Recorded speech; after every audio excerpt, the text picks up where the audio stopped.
Friends, welcome to EVC మస్తీ. ఆమె ఒక ప్రముఖ భారతీయ సినిమా నటి, గాయని, డబ్బింగ్ ఆర్టిస్ట్, ఇంకా బిలియర్డ్స్ ఛాంపియన్ కూడా. ఆమె బహుముఖ ప్రజ్ఞాశాలిగా ప్రధానంగా తెలుగు, తమిళ చిత్ర పరిశ్రమల్లో తనకంటూ ఒక ప్రత్యేకమైన గుర్తింపును తెచ్చుకున్న నటి. ఆమె ఒక చక్కటి గాయని కూడా. పాతాళ భైరవి లాంటి చిత్రాల్లో పాటలు పాడడమే కాకుండా పద్మిని, డి సరోజాదేవి వంటి అప్పటి స్టార్ హీరోయిన్లకు డబ్బింగ్ చెప్పి తన గాత్రంతో పాత్రలకు ప్రాణం పోశారావిడ. ఆవిడ మరెవరో కాదు, శ్రీమతి టి.జి. కమలాదేవి గారు. ఒక సాంప్రదాయ కుటుంబంలో జన్మించి అనేక ఆర్థిక కష్టాలను ఎదుర్కొని సినిమా అనే రంగుల ప్రపంచంలోకి అడుగుపెట్టి తాను పోషించిన ప్రతి పాత్రకు ప్రాణం పోయడమే కాకుండా తెర వెనుక ఉండి అగ్రశ్రేణి కథానాయకులకు తన గాత్రదానం ద్వారా జీవం పోసిన అద్వితీయ కళాకారిణి ఆమె. ఈ వీడియోలో మనం టి.జి. కమలాదేవి గారి జీవిత విశేషాలను తెలుసుకుందాం. ఆమె జీవిత ప్రస్థానం కేవలం ఒక నటి కథ కాదు. పట్టుదల, ఆత్మవిశ్వాసం, నిరంతర శ్రమ, ఇంకా కళ పట్ల అంకితభావం కలగలిపిన ఒక స్ఫూర్తిదాయకమైన పోరాట గాథ. ఈ వీడియోలో మనం టి.జి. కమలాదేవి గారి జననం, ఇంకా బాల్యంలో ఆమె పడిన కష్టాలు, సినీ రంగ ప్రవేశం, డబ్బింగ్ ఆర్టిస్ట్ గా ఆమె సాధించిన విజయాలు, బిలియర్డ్స్ క్రీడలో ఆమె సృష్టించిన సంచలనాలు, సినీ ప్రముఖులతో ఆమెకున్న అనుబంధం, వ్యక్తిగత జీవితం, ఇంకా ఆమె జీవిత చరమాంకం గురించిన పూర్తి వివరాలను క్లియర్ గా తెలుసుకుందాం. సో స్కిప్ చేయకుండా వీడియో చివరి వరకు చూడండి ఫ్రెండ్స్. అలాగే మన ఛానల్లో చాలా మంది సినీ ప్రముఖుల గురించిన వీడియోలు వస్తూనే ఉంటాయి.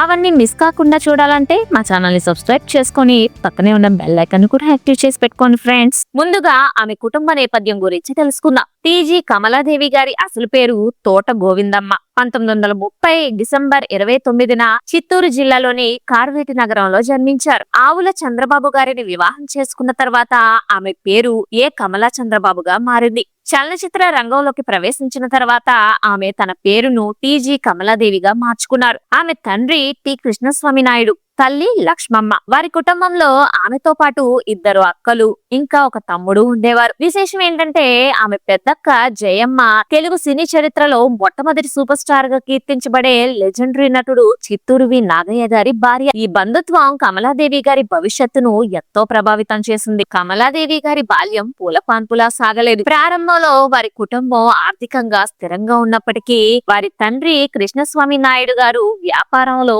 ఊహించని విధంగా భారీ ఎత్తున నష్టాలను చవిచూశారు. ఈ ఆర్థిక పతనం వారి కుటుంబాన్ని తీవ్ర సంక్షోభంలోకి నెట్టింది. తండ్రి వ్యాపారం దెబ్బతినడంతో జీవనోపాధి కోసం వారు తమ స్వస్థలమైన కార్వేటి నగరాన్ని విడిచిపెట్టి పుత్తూరుకు వలస వెళ్లవలసి వచ్చింది. పుత్తూరులో ఆమె తండ్రి అటవీ శాఖలో ఒక చిన్న ఉద్యోగంలో చేరి అతి కష్టం మీద కుటుంబాన్ని నెట్టుకొచ్చారు. ఇటువంటి కఠినమైన పరిస్థితుల్లో కూడా కమలాదేవి గారి విద్యాభ్యాసం ఆగిపోలేదు. ఆమె పుత్తూరులోని ప్రభుత్వ పాఠశాలలో 3rd ఫారం వరకు చదువుకున్నారు. ఆ తరువాత ఒక క్రిస్టియన్ మిషనరీ స్కూల్లో 5వ తరగతి వరకు విద్యాభ్యాసం కొనసాగించారు. బాల్యంలోనే ఇన్ని ఒడిదుడుకులు ఎదుర్కొన్న ఆమె మానసిక స్థైర్యాన్ని, భవిష్యత్తులో రాబోయే సవాళ్లను ఎదుర్కొనే ధైర్యాన్ని ఆమెకు నూరుపోసాయి అనడంలో సందేహం లేదు. కమలాదేవి గారిలోని అపారమైన కళాతృష్ణను, ముఖ్యంగా సంగీతం పట్ల ఆమెకున్న సహజమైన ప్రతిభను మొట్టమొదట గుర్తించింది ఆమె తల్లి లక్ష్మమ్మ గారు. కుటుంబ ఆర్థిక పరిస్థితులు అంతంత మాత్రంగా ఉన్న తల్లి ప్రోత్సాహంతో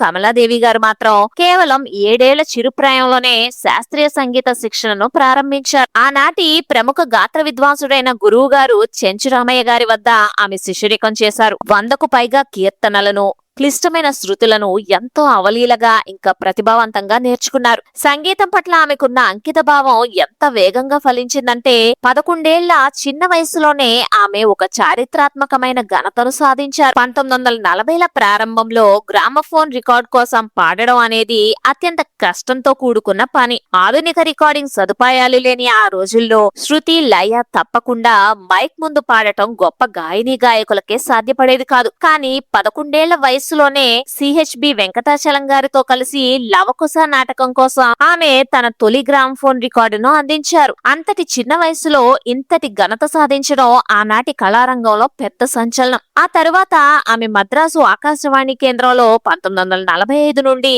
ఏ గ్రేడ్ ఆర్టిస్ట్ గా గుర్తింపు పొంది ఎన్నో సంగీత రూపకాలను, లలిత సంగీత కచేరీలను, పౌరాణిక నాటకాలను శ్రోతలకు అందించారు. చలనచిత్ర రంగంలోకి ప్రవేశించడానికి ముందు టీజీ కమలాదేవి గారు నాటక రంగంలో ఉన్నవారే. ప్రాథమిక పాఠశాలలో చదువుతున్న రోజుల్లోనే ఆమె రంగస్థలంపై అడుగుపెట్టారు. ఆ తరువాత అమెరికన్ స్కూల్లో మెట్రికులేషన్ చదువుతున్న సమయంలో జ్ఞానసుందరి, భూపుత్రి, ఐదు పువ్వుల రాణి వంటి ప్రసిద్ధ నాటకాలలో టైటిల్ పాత్రలు పోషించి ఎనలేని కీర్తిని గడించారు. ఆ కాలంలో నాటకాల్లో నటించడం అంటే నేటి సినిమాల్లో నటించినంత సులభం కాదు. మైకులు లేని పెద్ద స్టేజీలపై వేలాది మంది ప్రేక్షకులకు వినిపించేలా స్పష్టమైన ఉచ్చారణతో, గంభీరమైన స్వరంతో డైలాగులు చెప్పటం, పద్యాలు ఇంకా పాటలు ప్రత్యక్షంగా పాడుతూ అభినయించటం ఒక తపస్సు లాంటిది. కమలాదేవి గారు ఈ విద్యలో అత్యంత ప్రావీణ్యం సంపాదించారు. ప్రారంభ రోజుల్లో ఒక ప్రసిద్ధ డ్రామా కంపెనీలో చేరి కేవలం స్త్రీ పాత్రలతోనే సరిపెట్టుకోకుండా పురుష పాత్రలను కూడా ఆమె ఎంతో అవలీలగా పోషించేవారు. ఆమె నాటక ప్రస్థానంలో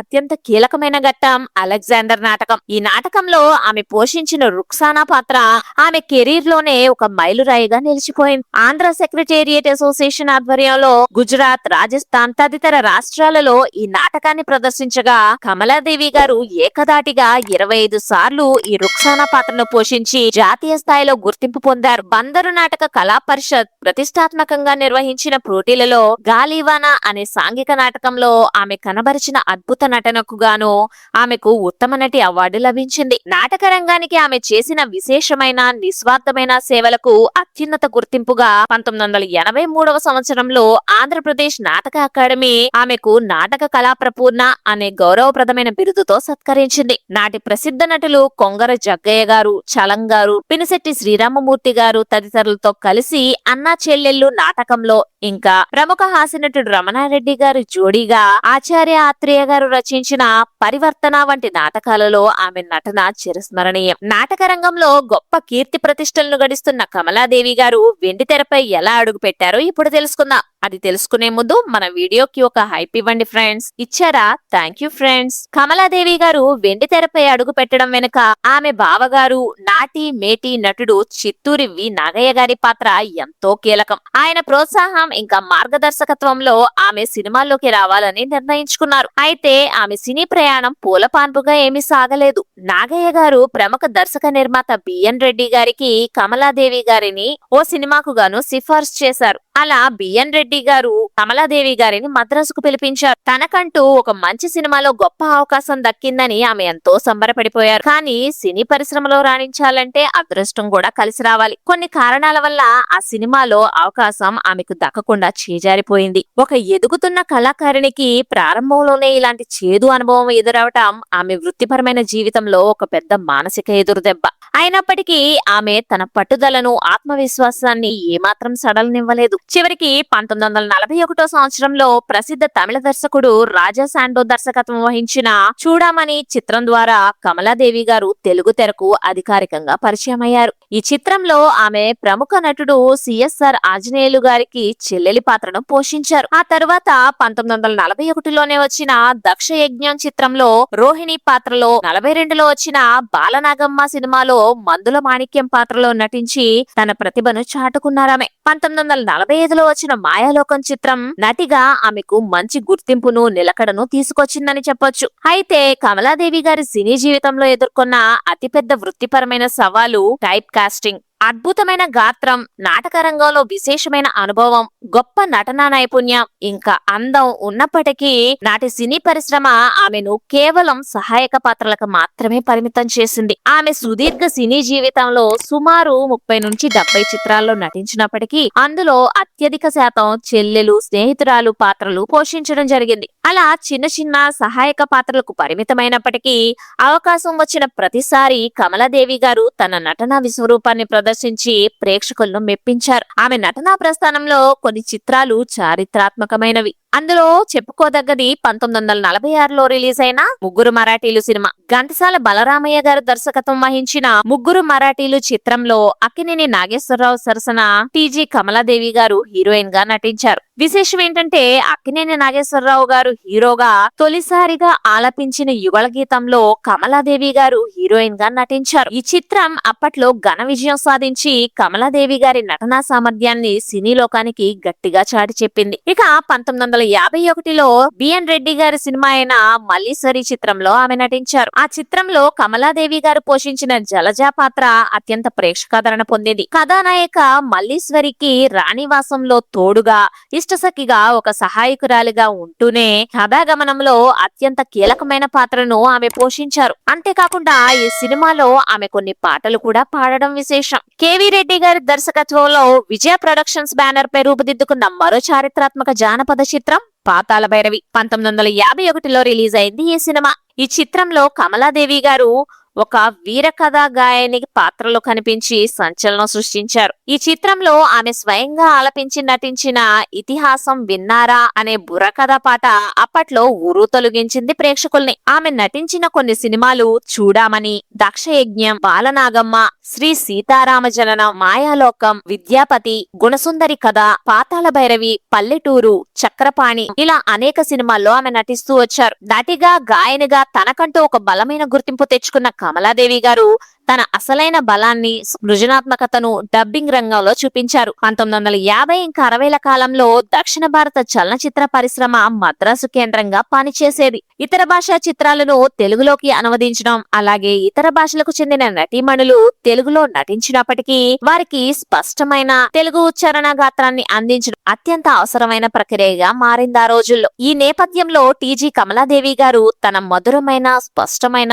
ఇంకా నాటకరంగ అనుభవంతో పదునెక్కిన గాత్రంతో డబ్బింగ్ కళాకారిణిగా మారారు. అనేక మంది అగ్రశ్రేణి నటీమణులకు ఆమె తన గాత్రాన్ని అరువిచ్చారు. ముఖ్యంగా దక్షిణ భారత చలనచిత్ర పరిశ్రమను ఏలిన అగ్రతారలు అయిన పద్మిని, బి సరోజాదేవి ఇంకా లలితాలకు కమలాదేవి గారి వాయిస్ అద్భుతంగా అతికినట్లుగా సరిపోయేది. పద్మిని గారి నృత్య ప్రధానమైన హావభావాలకు, పౌరాణిక ఇంకా సాంఘిక చిత్రాలలో ఆమె కనబరిచే భావోద్వేగాలకు కమలాదేవి గారి గొంతు ఎంతో బలాన్ని చేకూర్చింది. ఫ్రెండ్స్, పద్మిని గారి బయోగ్రఫీ మన ఛానల్లో అవైలబుల్ గా ఉంది. వీలైతే ఓసారి చూసేయండి. తెనాలి రామకృష్ణ, ఇల్లరికం, వెలుగు నీడలు, బంగారు పంజరం, కంచుకోట, కథానాయకుడు ఇలా అనేక సినిమాలకు డబ్బింగ్ అందించారు ఆవిడ. ఇలా కమలాదేవి గారి డబ్బింగ్ కెరీర్ సుమారు 3 నుంచి 4 దశాబ్దాల పాటు నిర్విరామంగా కొనసాగింది. టీజీ కమలాదేవి గారి జీవితంలో అత్యంత ఆశ్చర్యకరమైన, ఊహించని ఇంకా స్ఫూర్తిదాయకమైన కోణం ఆమె బిలియర్డ్స్ క్రీడాకారిణిగా సాధించిన ఘనతలు. ఒక పక్క నాటకాల సాధన,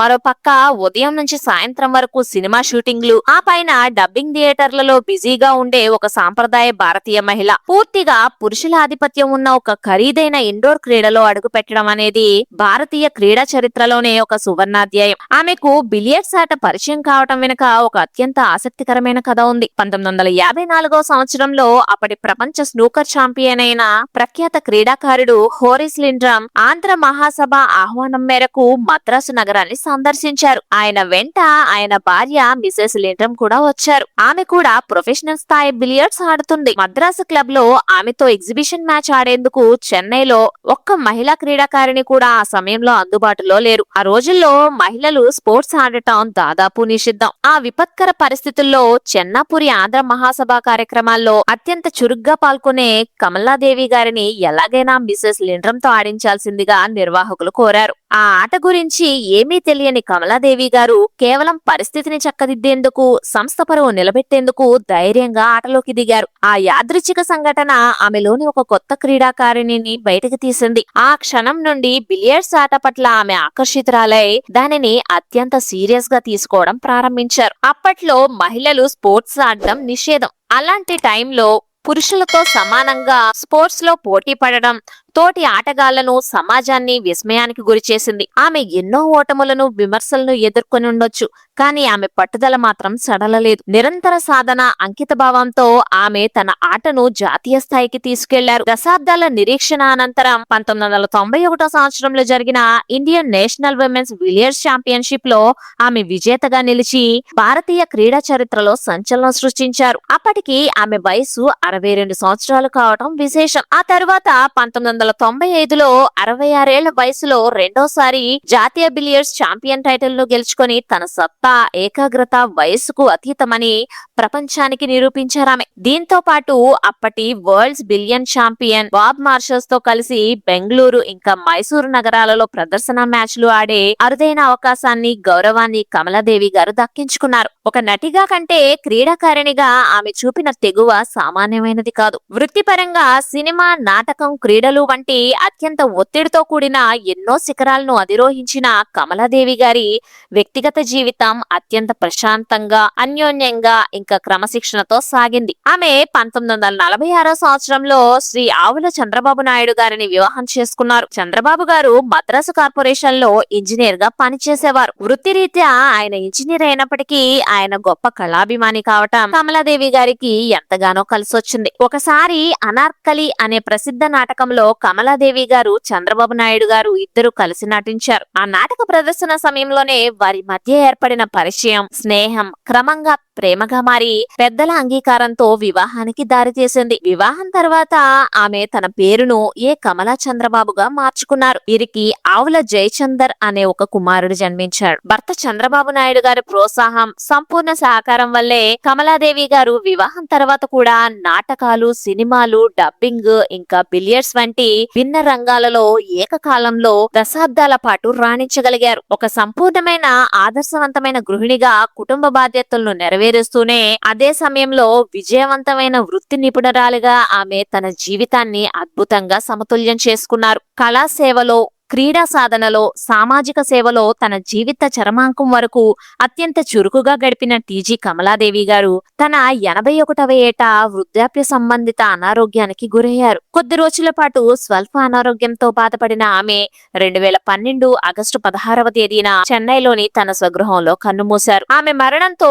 దక్షిణ భారత చలనచిత్ర పరిశ్రమ ఒక గొప్ప బహుముఖ ప్రజ్ఞాశాలిని కోల్పోయింది. నాటక రంగంలోని స్వచ్ఛతను, సినిమా రంగంలోని సృజనాత్మకతను, గాత్రదానంలోని మాధుర్యాన్ని, క్రీడా రంగంలోని పోరాట పటిమను ఏకకాలంలో మూర్తిభవించిన ఏకైక వ్యక్తి కమలాదేవి గారు. ఆమె భౌతికంగా మన మధ్య లేకపోయినా పాతాళ భైరవిలో ఆమె పాడిన ఇతిహాసం విన్నారా పాట ద్వారా, పద్మిని, సరోజాదేవిలకు ఆమె అందించిన మధుర గాత్రం ద్వారా, బిలియర్డ్స్ లో ఆమె సాధించిన విజయాల ద్వారా ఎప్పటికీ జీవించే ఉంటారు. టీజీ కమలాదేవి గారు జీవితం నేటి తరానికి, ముఖ్యంగా మహిళలకు ఒక అద్భుతమైన సజీవ పాఠం. అవకాశాలు రాలేదని కృంగిపోకుండా వచ్చిన ప్రతి అవకాశాన్ని ఒక ఉన్నతమైన మెట్టుగా మలుచుకోవటం ఆమె జీవితం నేర్పే ప్రధాన సందేశం. నటన, గానం, క్రీడలు ఇలా ఏ రంగంలో అడుగుపెట్టినా అందులో విజయం సాధించిన కమలాదేవి గారి జీవితం నిజంగా ఎంతో స్ఫూర్తిదాయకం. ఇది ఫ్రెండ్స్ టీజీ కమలాదేవి గారికి సంబంధించిన వివరాలు. ఈమె నటించిన సినిమాల్లో ఏ సినిమా మీకు బాగా ఇష్టమో కామెంట్స్ లో కామెంట్ చేయండి. అలాగే ఈ వీడియో మీద మీ అభిప్రాయాన్ని కింద కామెంట్స్ లో కామెంట్ చేయండి. వీడియో నచ్చినట్లయితే మర్చిపోకుండా లైక్ చేసి, షేర్ చేసి, సబ్స్క్రైబ్ చేసుకోండి friends. Thanks for watching friends. జై హింద్.